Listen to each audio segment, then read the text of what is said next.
Hey everybody, it's Rev Dan. That's not who you're looking at though. That's Bill Stanwood, and he is with one of our worm bins out back. This is Worm Bin Wednesday, our second video. Bill, what do you have there?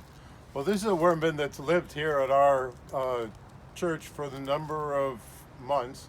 It actually is more than a year old, and it has been managed through the summer to help us with organic material management.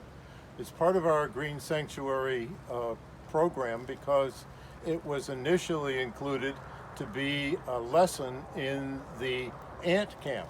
It was an opportunity to show young people earthworms and why they are valuable.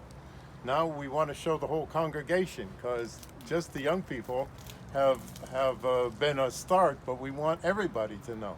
That sounds great. I'm super curious about what we're going to find when we open that lid. So, drum roll, let's see what we have.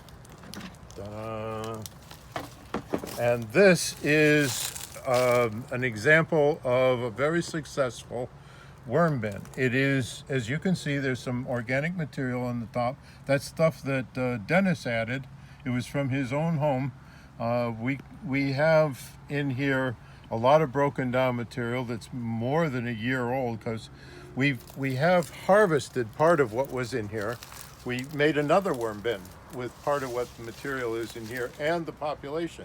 If I turn this, you're going to be able to see the folks, the earthworm folks that live in here. Ooh, let's do it. All right, here we go. We're going to find them here underneath, and they like the dark, so the minute they come out and get exposed, like here, they want to find a way to get back in. There's lots of little babies here. It takes an earthworm more than a month to grow to reasonable size.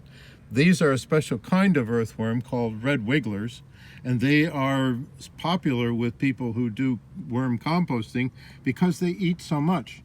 They'll eat a good portion of their weight every day. Isn't that amazing? Because a pound of earthworms can eat more than a half pound of material in one day. So I see maybe some leftover citrus peels or something in there. So Yep. Is this working well or is it not working well? It is working beautifully. It is wet enough. If you hold it in your hand and squeeze it, it sticks together. It doesn't come apart. That's an excellent wetness. That's an excellent water level for an earthworm bin. It basically means the earthworms are too wet. Earthworms are like people. They can drown. They have to breathe air. So we don't want the earthworms to be too wet. And that can happen easily when you're putting a lot of organic material into a small space. So how long has it been since organic material has been added to this bin? About a week. It's gone quickly. It Wow. really has transformed relatively rapidly. So the worms have been super busy. The worms are very happy. And as somebody from farm country in Indiana, this soil looks very healthy, a nice dark brown. Well, it actually is fertilizer. This is much of what the material in this bin is called worm castings. And that means, well, some people say worm poop, but it is the byproduct. They eat what they find in here, the organic material, and when they pass it, it has more nitrogen, it has more phosphorus, it has basically concentrated chemicals, which are really good for plants. Excellent. So it is a wonderful way to turn your kitchen scraps into a very, very valuable material here in Florida, where we have so much sand.